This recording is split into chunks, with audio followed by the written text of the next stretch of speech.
Hello, my name is Aaron Weiss, and I live in the town of Poughkeepsie. I'm a combat veteran of Iraq, and I'm also a law enforcement officer. I attended the Public Safety Committee's last meeting in regards to this resolution, but I didn't say anything because I wanted to hear what everyone else had to say. And I heard some shocking things from some people and some legislators. They said that it took a lot of courage to pass this SAFE Act. Apparently my definition of courage differs from yours. You see, if it was really so courageous a bill and it took so much courage to pass it, then why was it done in the middle of the night when no one could see it or read it? That's not courage.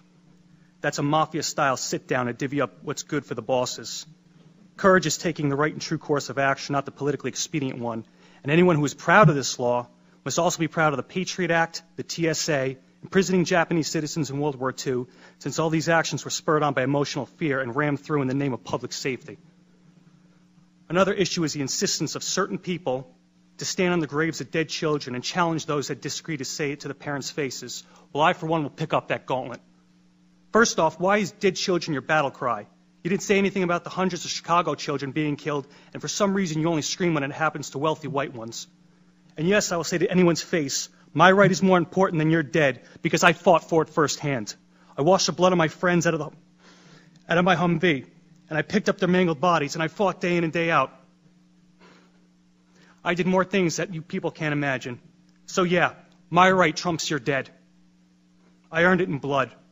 I gave up a lot for this country, including my youth, and better men than me gave up a whole lot more, so that all you, myself included, could enjoy the rights that are guaranteed to us in our Constitution and Bill of Rights.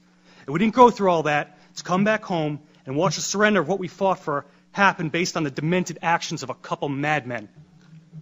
So in closing, I would like to address specifically the legislators we all know who are going to vote against this resolution.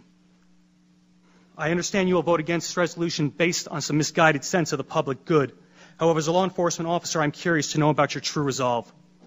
Since voting to take away someone's rights is totally different than being asked to enforce it, I want you to consider this.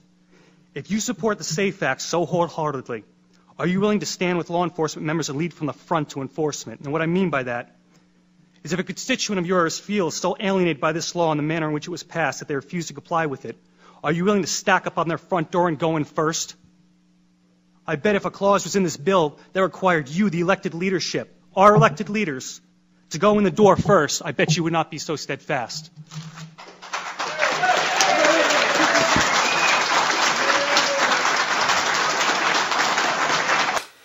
Game, set, and match. I agree with this dude. And did something once again sound familiar? Didn't I say this many, many times? About how when I didn't say rich white kids though, but I just said, I don't think I said rich white kids, but I've said many times, it's funny how Obama and the administration cares so much about these mass shootings that occur by some crazy people in schools and all these places where people don't have guns. And he goes crazy about it. But when people are murdered all the time where he's from in Chicago, it doesn't really matter. You know what I mean? There's no, let's get rid of the gun laws, you know?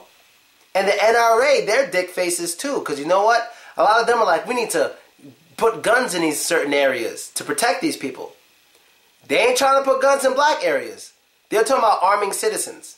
They're not trying to arm black people. There's a video on this one where they were talking about arming citizens, and some black guy, I forgot his name, but he's really smart. He goes, all right, how about we do this? How about we arm all the how about we arm all the African Americans in the country so they can start defending themselves? All the points you raise are societal problems where there is another side. There's genocide going on in Chicago, and it's blacks killing blacks, okay? Whites have nothing to do with it. I don't believe that America has contempt for black men. I believe a lot of the problem is generated by the blacks themselves that won't solve the problems of their neighborhoods. Well, I could solve the problem by federalizing gun crimes, but you wouldn't back that because you'd say the sentencing was unfair when the guy with the gun got 20 years.